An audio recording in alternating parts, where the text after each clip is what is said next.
Welcome to the Let Me Be Free podcast. My name is Jackie. And my name is Alwyn. We're two sisters from Ireland living in Australia, navigating our healing journeys together, and this is our podcast, Let Me Be Free. Hello everyone. On this week's episode of the Let Me Be Free podcast, I'm going to talk about something that's been raised quite a few times, and that is why you would go to a psychiatrist compared to a psychologist or a coach. And the example I'm going to use to explain this is if you were to have a broken leg. So if you had a broken leg, you would go to a doctor in the hospital that's a bone doctor, and he's primarily going to be looking at meds. If he needs to bring you as an inpatient, whether there's an operation to do, he's going to be covered by insurance if you have it, or government health fund if there's a government health fund. He's done many years of school to become a bone doctor, a medical degree. But essentially he's just basically trying to figure out what does he need to do to get you out the door. Once you're out the door, you're going to probably be going to a physiotherapist. And that physiotherapist is going to be the one who's giving you like ongoing therapy. So you're probably going to see them maybe once a week or something like that. They're going to be covered by insurance. A physiotherapist will have done a certain amount of schooling in order to be a physiotherapist, and you'll be able to get covered by whatever health fund that is available to you with the physiotherapist. And then let's say that as you go on, you want to get a personal trainer at the gym. This is also going to be on an ongoing basis, trying to get you back to your fitness levels after you've had your broken leg. A personal trainer will have had schooling. Some personal trainers have an undergrad degree, but they're not going to be covered by insurance. They're not going to be covered by a government health fund. So if I compare this to the psychiatrist, psychologist example, let's say, for example, you can't sleep. You would go to a psychiatrist just like you would go to a bone doctor, and a psychiatrist is basically just a medical doctor who's going to look at meds. Do you need to be brought in as an inpatient? Services, do they need to diagnose you with a specific mental illness? This is going to be like a 15-minute to an hour appointment maybe.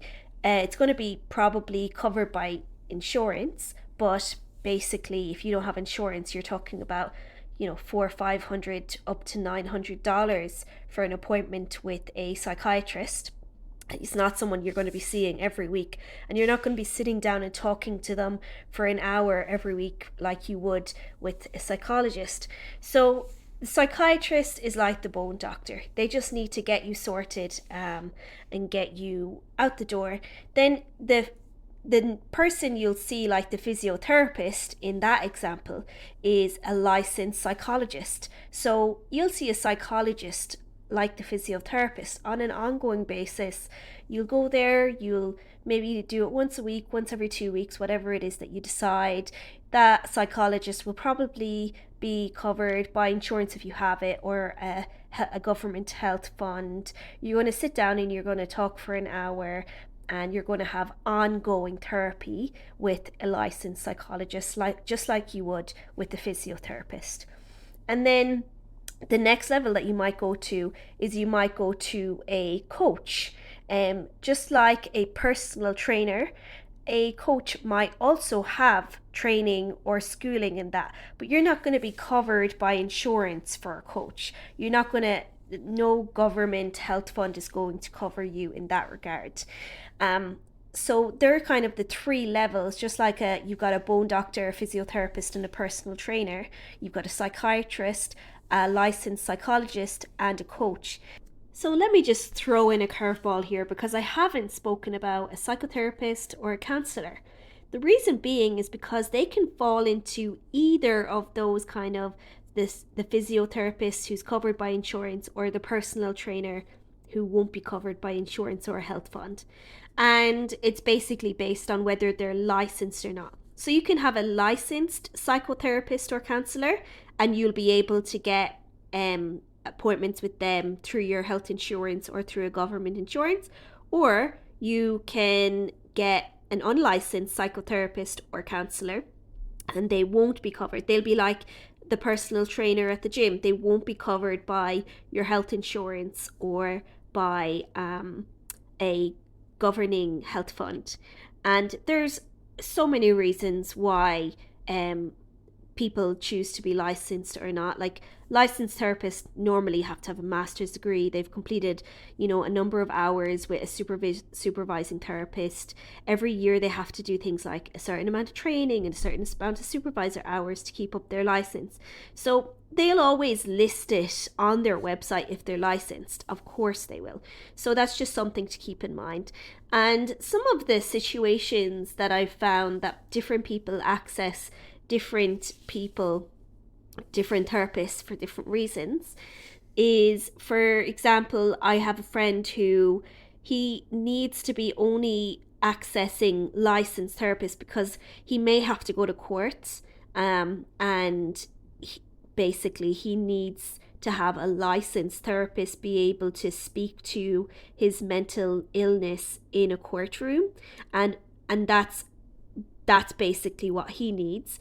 And then I have another friend who she has experienced child sexual abuse, which if she discloses with a licensed therapist, they are required by law to report that to the relevant authorities. And she's just not at a place yet where she wants to disclose that, and she just doesn't want to go there right now. So she chooses to see someone who isn't licensed for that reason.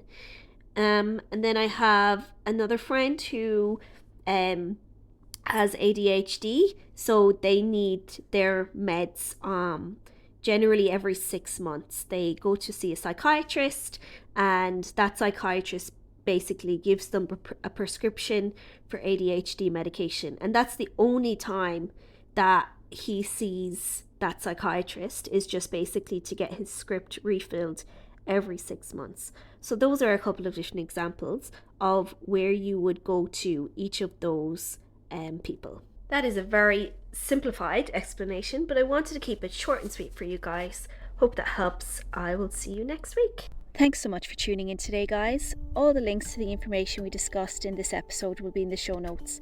If you haven't done so already, please join our Facebook group, Let Me Be Free, The Wounded Inner Child, and post either anonymously or not what's going on for you in your world. We'd also be delighted if you would share this podcast or the Facebook group with one person who you think would benefit from the information.